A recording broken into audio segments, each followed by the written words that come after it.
Assalamualaikum warahmatullahi wabarakatuh.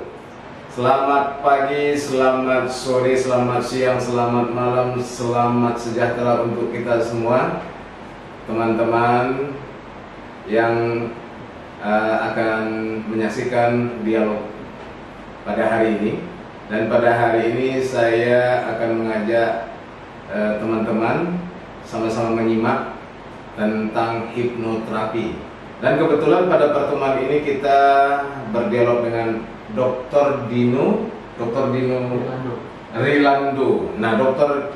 Dino Rilando ini adalah ahli hipnoterapi. Ayo sama-sama kita telusuri tentang apa sebenarnya itu hipnoterapi dan fungsi, manfaat dan segala macamnya untuk kita pelajari. Baik, dokter. Ya, Pak. Sebenarnya hipnoterapi itu apa, dok? Ya. Jadi hipnoterapi berasal dari dua kata. Hipno yang diambil dari kata hipnosis dan terapi pengobatan. Pengobatan yang menggunakan pendekatan hipnosis. Pengobatannya menggunakan hipnosis. Nah, hipnosis sendiri adalah suatu metode komunikasi yang mempengaruhi pikiran bawah sadar. Mempengaruhi pikiran bawah sadar. Jadi seseorang itu bertindak, referensinya kan dari pola pikir. Pola pikir. Pola pikir itu punya dua, pikiran bawah sadar, pikiran sadar. Pikiran bawah sadar, pikiran sadar. Nah, pikiran sadar itu hanya punya peran 12% dalam mempengaruhi reaksi tubuh. Pikiran bawah sadar punya pengaruh 88%. Jadi yang paling tinggi itu di bawah sadar. Di bawah sadar. Jadi kalau kita hanya menasihati orang untuk berubah, tapi secara sadar itu sedikit sekali perubahannya karena yang dipengaruhi cuma 12%. Yang dipengaruhi 12%. Nah, contohnya lah, kalau kita nasihati orang berhentilah merokok, nggak usah merokok, gitu. Hanya pendekatannya seperti ini. Dia berhentinya mungkin 1 hari, habis itu merokok lagi. Kenapa? Karena yang dipengaruhi cuma pikiran sadar. Pikiran sadar. Yang cuma punya peran 12%. Yang harusnya yang kita pengaruhi yang lebih 88%. Nah, itulah pendekatannya harus dengan metode hipnoterapi. Karena dia yang dipengaruhinya adalah pikiran bawah sadarnya itu. Nah, tapi menarik ini rekan-rekan, pikiran sadar dan pikiran bawah sadar. Pikiran sadar itu 12%, sementara di bawah sadar 88%. Orang lain bilangnya alam bawah sadar. Nah, inilah yang harus diluruskan karena kata alam menurut saya membuat orang menjadi terpengaruh dengan stigma negatif. Orang pingsan gitu. Jadi orang itu seperti nggak sadarkan diri. Itu kan kata alam itu kayak kesannya kayak alam barzah atau alam gitu. Kayak pindah dunia kita ini gitu. Padahal itu pikiran sadar, pikiran bawah sadar. Proses pengaruh kita dalam bereaksi saja yang berbeda. Ini dari sumbernya pikiran sadar, sumbernya bawah sadar. Tadi kita tidak pindah alam kalau di hipnosis itu. Ada kata-kata negatif tadi saya dengar. Di tengah-tengah masyarakat ada juga istilah hipnotis. Dan biasanya orang sangat takut dengan hipnotis.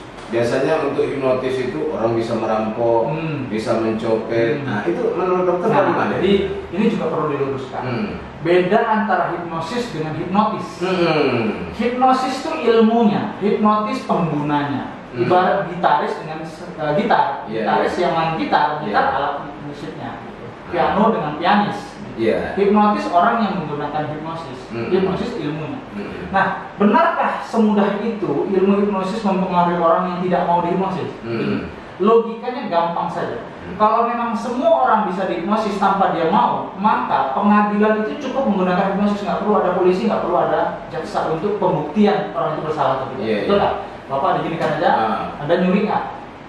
Iya saya nyuri, saya bunuh, mayatnya dari situ kan kalau memang bisa seperti itu, ngapain capek-capek ngasih pembuktian yang jelimet waktu panjang segala macam kan? Tapi kan nggak ada pengadilan yang menggunakan itu. Artinya tidak bisa orang mempengaruhi yang tidak mau dipengaruhi. Itu penjelasannya. Ya kalau mau detailnya panjang. Tapi orang kan lihat seperti yang di TV-TV itu kriminal hipnosis semudah itu. Padahal tidak begitu prosesnya. Banyak yang terjadi itu sepertinya hanyalah penipuan. Ya, jadi misalnya Bapak ini ada emas, saya butuh uang, mendadak gitu ditawarkan, orang itu tergoda, kemudian dibeli rupanya ternyata swasta, hanya karena permainan kata-kata, terus dia merasa tertipu, dibilangnya dia terhipnosis. Padahal dia yang mohon maaf dia yang tamak. ya kan? Dianggap ini ada barang mahal, bisa dibeli murah, dibelinya dibayarkannya, kemudian ketipu, dibilanglah terhipnosis. Kemudian ada via telepon, ada menang hadiah mobil, ada cukup bayar transportasi saja, ya 10 juta mobilnya Innova misalnya, ini kita sebut merek ini. Nah, kan itu kan 200 juta, 300 juta. Oh, saya cuma bayar 10 juta saya dapat, saya transfer. Habis transfer tak ada lagi orangnya. Kan dihubungi nggak bisa lagi, hilang dia, uangnya hilang gitu kan. Dibilanglah dihipnosis. Ya, pada pengaruh utama tadi ya kan, dapat untung besar ini gitu ya. Berarti sebenarnya hipnoterapi itu sebenarnya kriminal hipnosis. Iya, hipnoterapi itu sebenarnya positifnya, bukan negatif. Itu sama seperti pisau, mau digunakan untuk apa? Masak dia bermanfaat. Potong sayur, potong buah, ya kan, potong ayam misalnya. Tapi kalau untuk bunuh bisa juga. Jadi hipnosis itu kan penempatan kata untuk diberikan itu kemana arahnya. Tapi intinya dia harus mengizinkan dulu, baru setelah diizinkan proses kata-kata itu bisa mempengaruhi. Kalau nggak mengizinkan nggak bisa. Walaupun saya sudah 10 tahun berpraktek sebagai hipnoterapi, semua orang yang datang tuh nggak saya jamin pasti saya bisa berhasil. Karena orang nggak mau nggak akan bisa. Tapi ada yang menarik begini, Dokter Dino.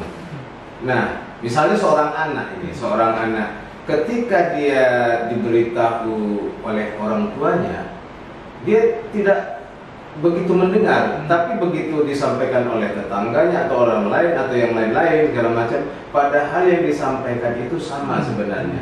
Ini masuk juga dalam wilayah hipnoterapi tadi. Itu bukan wilayah hipnosis, tapi itu pemrograman bawah sadar. Pemrograman bawah sadar salah satunya dengan metode hipnosis. Ya, jadi pemrograman bawah sadar itu ada 5. Ada hal-hal yang direpetisi, itu bisa masuk ke dalam pikiran kita. Pengulangan. Ya. Yang kedua adalah tadi orang yang berpengaruh. Jadi mungkin bagi orang dia lihat orang tuanya, bagi dia nggak karena mungkin orang tuanya banyak kata tapi tak sesuai dengan sikap, tak diikutinya. Karena orang tuanya bilang kamu jangan merokok, bapaknya sendiri merokok. Bagaimana dia bisa mendengarkan orang yang tidak sinkron antara kata dengan perbuatan? Tapi orang lain diseganinya, betul-betul bagi dia tokoh yang dianggap panutan, yang seganinya. Jadi ketika orang itu ngomong, diikutinya langsung. Jadi pemrograman kedua tadi adalah tokoh yang ketiga adalah identitas kelompok. Jadi ketika kita berkumpul dengan orang-orang yang punya perilaku tertentu, kita akan beradaptasi dengan pola itu. Itu yang akan termasuk ke dalam pikiran kita. Kan Rasul sendiri bilang kan, berkawan dengan orang yang menjual parfum, kita akan terciprat wanginya. Iya, istilah kalau saya bilang itu berkawan tukang minyak parfum, kita terciprat wanginya. Berkawan dengan tukang parit, kita tercium bau tainya. Nah itu jadi kita makanya kenapa harus memilah kemana kita harus berkelompok, kawan-kawan kita, karena itu akan mempengaruhi pola pikir kita khususnya bawah sadar. Bagi orang yang tinggal di pesantren melihat orang bertato itu pasti ilfil sekali. Tapi ketika orang yang di geng motor misalnya, ini nggak semua geng motor, tapi ada yang mafia geng motor itu, yang bertato itu yang dianggap yang hebat, yang merokok itu yang dianggap yang hebat gitu kan. Jadi itu kan terbentuk kenapa pola pikir seperti itu ya karena identitas kelompok tadi. Dia mengikuti kelompoknya. Iya, misalnya bapak atau mamanya menyuruh dia sholat ini, payah kali bangunnya, berat kali langkahnya. Tapi begitu terdengar suara kawannya ngajak main-main, langsung bergerak gitu. Oh, larinya ke sana. Jadi gini, selama arahan itu, gini, kita harus tahu dulu mekanisme kerja pikiran. Itu kan lain ceritanya. Mekanisme kerja pikiran itu ada yang namanya mencari nikmat menjauhi sengsara.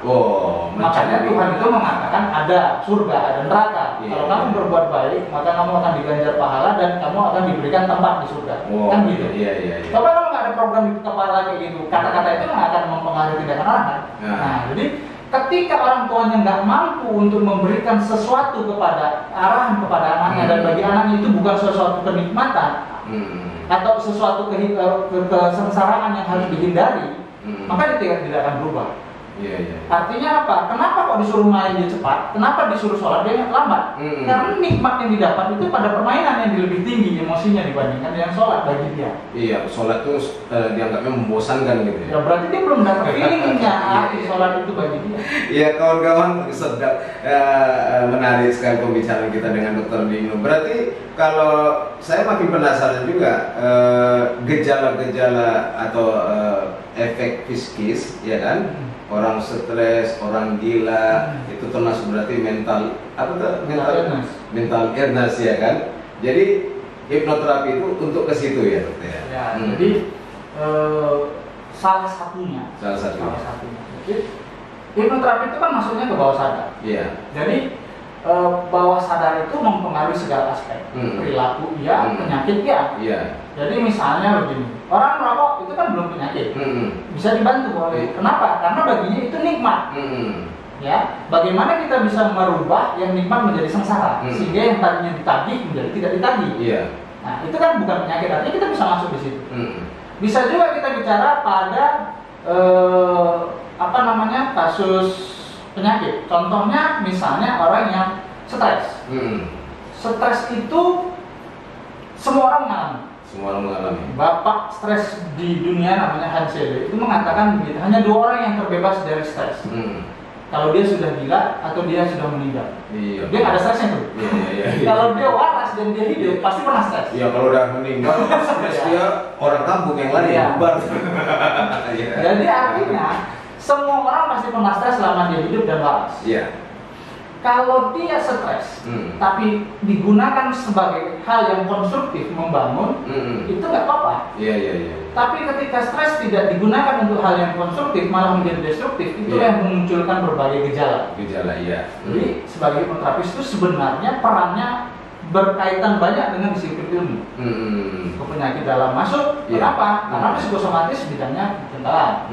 Karena dia stres, naik asam lambungnya, naik jantungnya berdebar, ya itu masuk kita. Ke segala aspek yang sumbernya di pikiran, ini hipnoterapi bisa masuk. Kenapa? Karena kita memperbaiki pola pikirnya, kita memperbaiki di mana dia salah dalam berpikir dan berkonsekuensi pada reaksi tubuh. Disitulah kita masuk. Ibaratnya ada asap, pasti karena ada api. Betul. Secanggih apapun alat penghisap asap untuk meredakan asap sementara segera, pasti akan muncul lagi kan, kalau apinya hidup.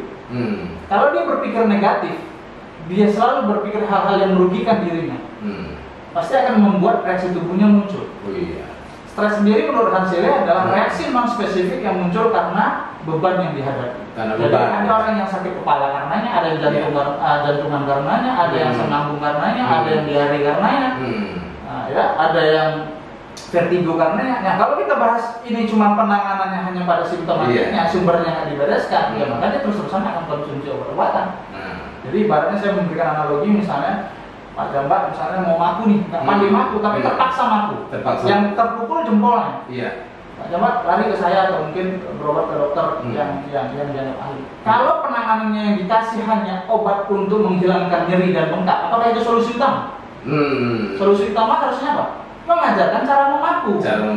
Kalau dia cuma dikasih penghilang rasa sakit saja, besok maku lagi, bengkak lagi.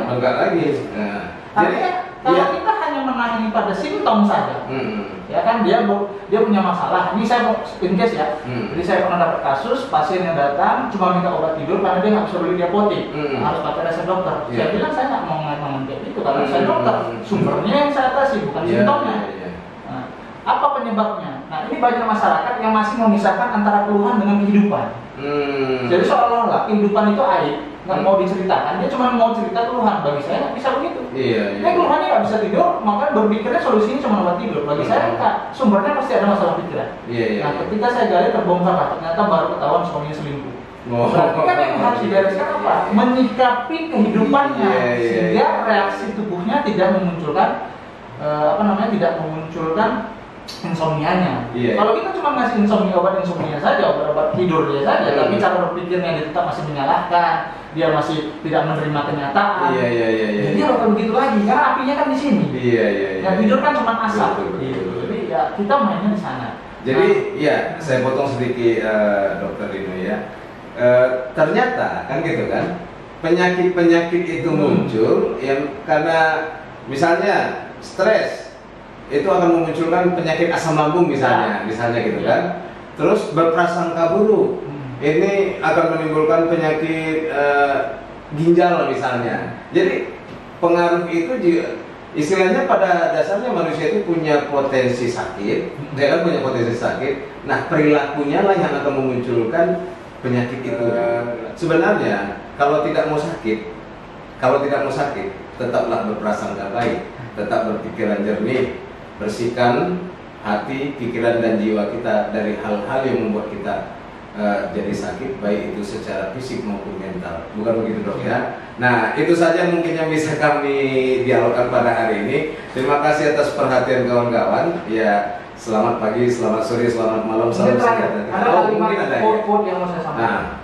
Ya, bukan bajumu yang sempit, tapi badanmu yang besar. Iya. Bukan masalahmu yang besar, tapi cara berpikirmu yang sempit. Iya, cara berpikir yang sempit. Jadi jangan sampai berpikir yang sempit, makanya tetap berprasangka baik dengan apapun dan siapapun.